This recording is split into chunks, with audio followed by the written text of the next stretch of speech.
Fogo em escola. Arquivo do CASEB é atingido por incêndio e aulas são suspensas. Ninguém se feriu. Previdência. Câmara retoma hoje discussão e segundo turno deve ser amanhã. Enquanto isso, governadores se reúnem e Ibanez Rocha diz que Distrito Federal e estados querem entrar na reforma. Cara de pau. Homem é preso no aeroporto JK ao tentar desembarcar em Brasília com 200 canários na mala. Olá, muito boa tarde para você. Eu sou o Sérgio Amaral e começa agora o Band Cidade, primeira edição.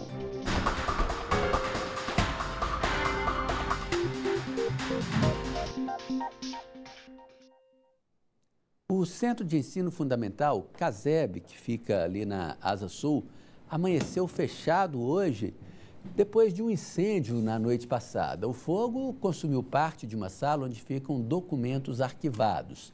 Técnicos da Secretaria de Educação e bombeiros passaram a manhã fazendo a perícia.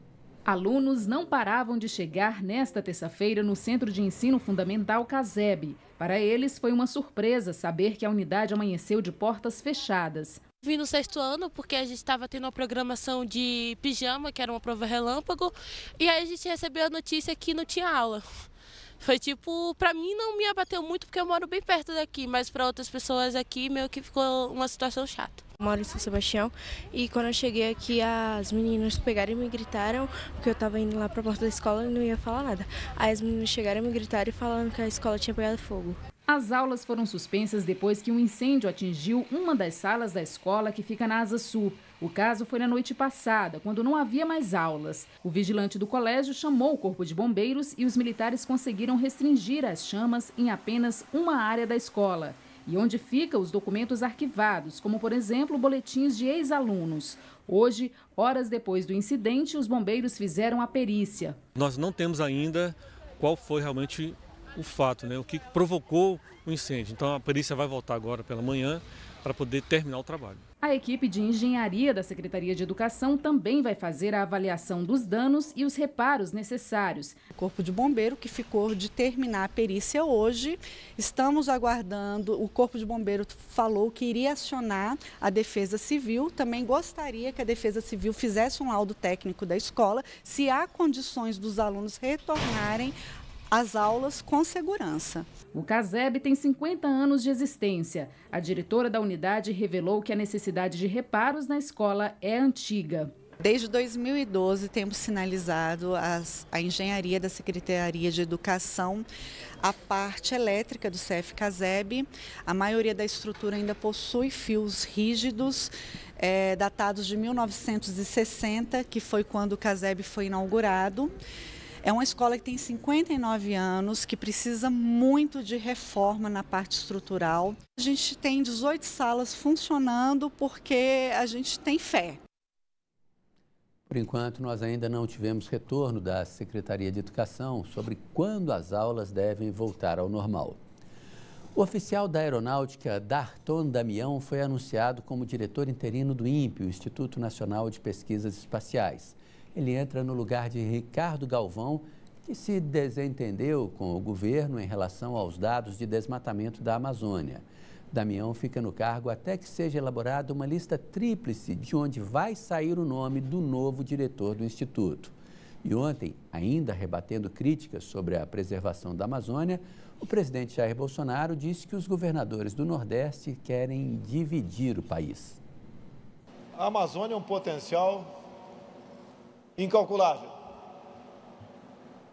Por isso, o mundo está de olho nela. Por isso, alguns maus brasileiros ousam fazer campanha com números mentirosos contra a nossa Amazônia. E nós temos que vencer isso e mostrar para o mundo, primeiro, que o governo mudou. E depois, que nós temos responsabilidade para mantê-la nossa, sem abrir mão de explorá-la de forma sustentável. Jair Bolsonaro também acusou os governadores do Nordeste de tentar dividir o país. Quem está nos dividindo? Essa esquerdalha, canalha, branco e negro, Nordeste e sulista, nordestino e sulista, pai e mãe, patrão e empregado, homem e mulher. dividindo o Brasil. Para quê? Para governar. E agora, a maioria dos governadores, o Nordeste e o resto. Vocês querem fazer disso aqui uma Cuba? Olha, sobre esse assunto nós vamos conversar agora aqui no estúdio com o nosso comentarista Cláudio Humberto.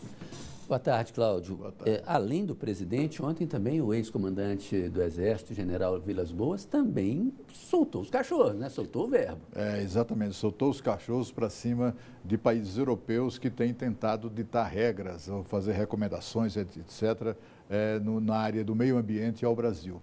Mas o general Vilas Boas, que foi comandante do Exército e hoje é assessor especial do Gabinete de Segurança Institucional da Presidência da República, ele lembrou que a Noruega, que é o principal país que mais... A Noruega chega, inclusive, a agir nos bastidores da imprensa contra o governo brasileiro. É uma atitude até muito arrogante do governo da Noruega. Porque contribui com o Fundo Amazônia, né? Exatamente. O general disse exatamente isso. Porque eles deram 1 bilhão para o Fundo da Amazônia, não significa que eles tenham adquirido, tenham comprado o direito de se intrometer nos assuntos internos do Brasil. A Noruega, que fica tentando ditar regras ao Brasil sobre a questão do meio ambiente, é um país poluidor. É um país que explora, que é o único país do mundo que explora petróleo, né, que faz extração de petróleo no Círculo Polar Ártico, poluindo e de forma predatória, poluindo os mares do norte, né? Eles caçam baleias, é um dos 3 únicos países do mundo que se recusam a assinar um acordo internacional de preservação das baleias. Eles têm uma cota que eles se atribuíram de matar 1.000 baleias por ano. Essa é a Noruega, é a dona da empresa de uma indústria de alumínio que poluiu gravemente no ano passado os rios da Amazônia, com o derramamento de metais pesados nos rios. Então, assim, essa questão ambiental tem que ser vista sempre com muito cuidado. Agora, é uma pena que o presidente Bolsonaro, que a fala do presidente Bolsonaro ontem, criticando os governadores do Nordeste, etc. e tal, tenha, digamos assim, embotado o evento em que ela foi feita, né? Porque foi uma das coisas mais importantes para o Brasil que nós vimos ontem, que foi a inauguração da primeira usina geradora de energia solar do Brasil. Isso abre uma enorme possibilidade de energia limpa, barata, muito mais barata do que quaisquer outras, né? E ninguém fala nisso, só fala no que o Bolsonaro falou durante a entrevista ou seu discurso. Bom, a família do bebê que morreu no hospital de Taguatinga na semana passada alega que houve negligência médica. A criança tinha apenas 3 meses de vida e foi vítima de um tipo bastante raro de meningite. O berço, algumas coisas do quarto e a foto na parede da sala são as lembranças que ficaram da pequena Emily Valentina, de apenas 3 meses de idade. É um pedacinho de mim que tá faltando. Eu evito até entrar no quarto para poder não ver as coisinhas dela. Já fiz até questão de arrumar tudo para não ficar olhando, porque assim, quando eu olho e eu vejo, eu cuidei com tanto carinho para me perder minha filha dessa forma.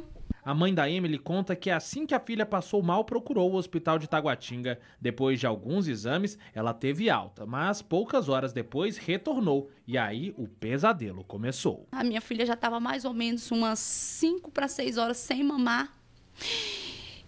E com febre, demoramos 2 horas para ser triada. Quando triada, ela pegou a pulseira laranja, eu falei, vai ser rápido, porque a pulseira laranja, no máximo 10 minutos, corre risco de vida.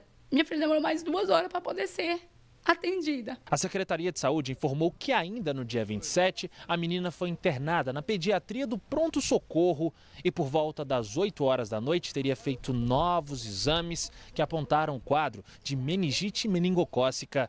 Mas a família conta que a história não foi bem assim. Os exames da Emily só foi solicitado depois das 7h30 da manhã do dia 28.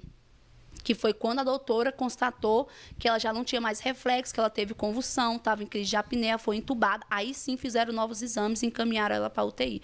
Antes disso, a minha filha, ela ficou a Deus dará. A família acusa o hospital de negligência e espera por justiça. Além da demora que a gente teve para ser atendido, a médica ela simplesmente se baseou num histórico anterior. E eu quero saber cadê esse pontuário. Eu preciso saber o que aconteceu realmente com a minha filha.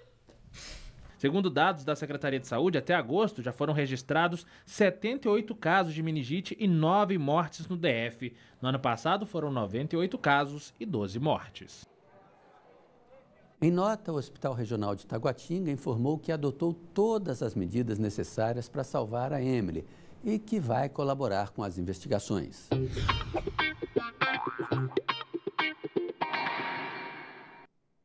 E tem uma doença que ganhou espaço nesse inverno, a pneumonia.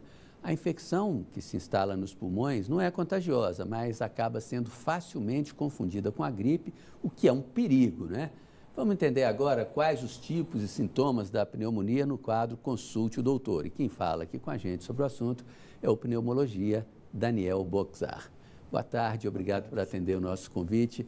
Bom, em primeiro lugar, é importante saber isso, né? Muita gente acaba confundindo os sintomas. Dá para diferenciar com certa facilidade ou não?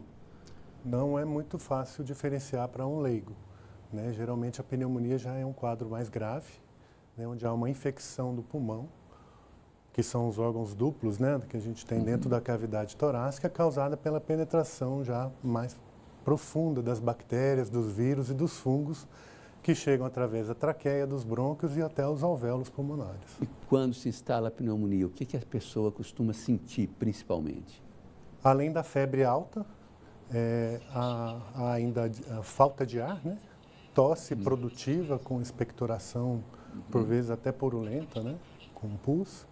Esses são os principais sintomas. Agora, a gente sabe que tem a pneumonia por vírus e a por bactéria, né? Bacteriana. O que diferencia as duas em termos de sintomas e como tratá-las? A pneumonia viral é uma pneumonia geralmente mais grave, que acomete pessoas com algum defeito de imunidade.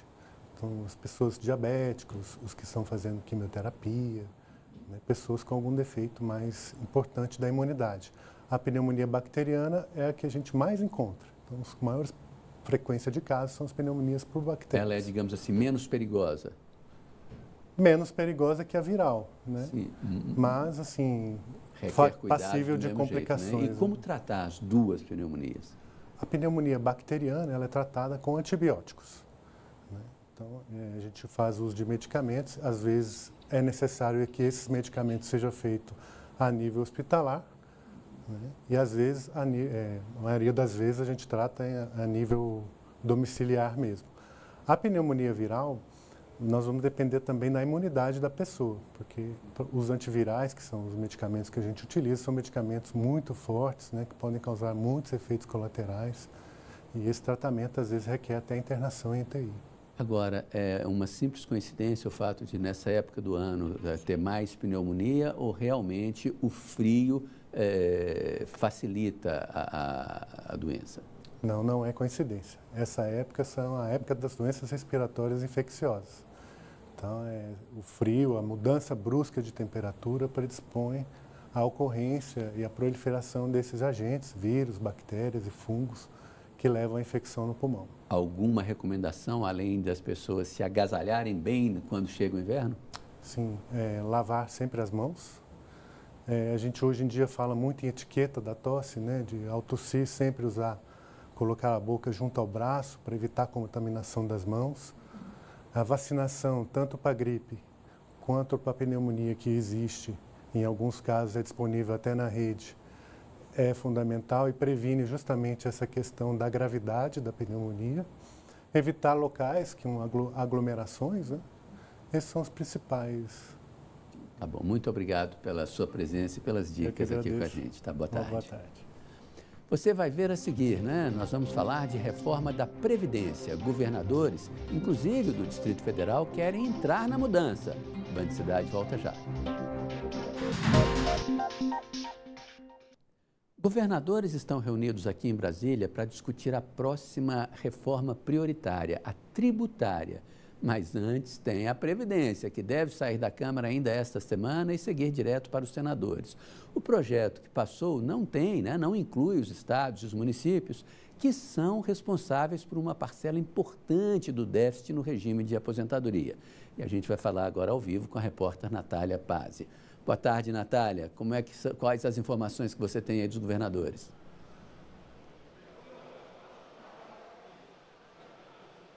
Boa tarde, Sérgio, a todos que acompanham o Band Cidade. Aqui no Fórum, todos os governadores decidiram apoiar integralmente o texto da PEC paralela que está tramitando no Senado, que busca então aí incluir estados e municípios na reforma da Previdência. Mais cedo, o governador Ibanez Rocha informou que alguns governadores estão reunidos desde o meio-dia na residência oficial do presidente do Senado, Davi Alcolumbre. Lá foi entregue uma carta em que cada governador deixa claro o que quer que esteja presente neste texto da PEC que está tramitando no Senado.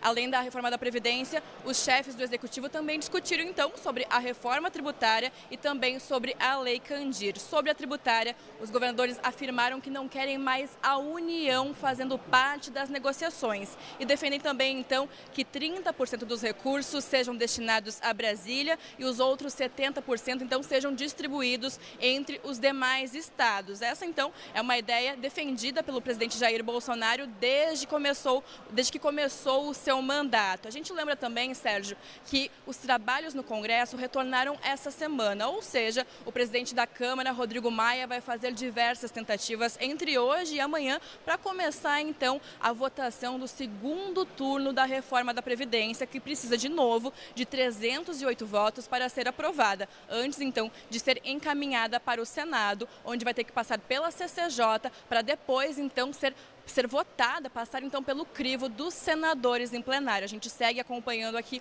o Fórum dos Governadores e traz mais informações a qualquer momento. Sérgio. Obrigado, Natália. Cláudio Humberto, a Natália informa que todos os governadores, que houve unanimidade nesse apoio à PEC paralela, quer dizer, inclusive os do Nordeste, então. Você acha que a partir de agora resolve-se isso de uma vez por todas? Acho que não. Quem excluiu os estados e municípios daquele projeto original de reforma da Previdência foi o Centrão, os partidos do Centrão. Como eles não conseguiram fazer com que o governo Bolsonaro sentasse para negociar com eles e entregar cargos e etc. e tal, o que eles fizeram? Eles resolveram, então, tirar estados e municípios para forçar os governadores e os prefeitos das principais cidades e capitais a fazerem isso. Fazer essa pressão no governo, né, federal? Para que eles pudessem negociar nos estados algum tipo de benesse para incluir os governos estaduais e municipais na reforma da Previdência. A menos que os governadores em bloco também, de forma unânime, decidam rejeitar esse tipo de pressão, aí há uma chance, mas pode não contar com a boa vontade dos deputados e senadores do Centrão. E o governador Ibanez Rocha decidiu demitir a comandante da Polícia Militar, Coronel Sheila Sampaio, e o chefe do Gabinete Militar, Tenente Coronel Marcos Paulo Cobold. A informação é do Diário do Poder. A decisão prestigia o secretário de Segurança Pública, Anderson Gustavo. Os dois estariam agindo para que o secretário fosse assim uma espécie de rainha da Inglaterra, aquele que reina, mas não governa, como sempre aconteceu no Distrito Federal. Além de esvaziar o poder do secretário, a dupla exerceria uma espécie de poder paralelo na área de segurança. O governador explicou que o chefe da área é Anderson Gustavo e tanto a Polícia Civil quanto a Militar devem seguir ordens dele. Cláudio Humberto, o que estava acontecendo? Que rainha da Inglaterra era essa? O que eles estavam fazendo exatamente? Na verdade, é uma coisa histórica, né? Sempre aconteceu isso aqui no Distrito Federal.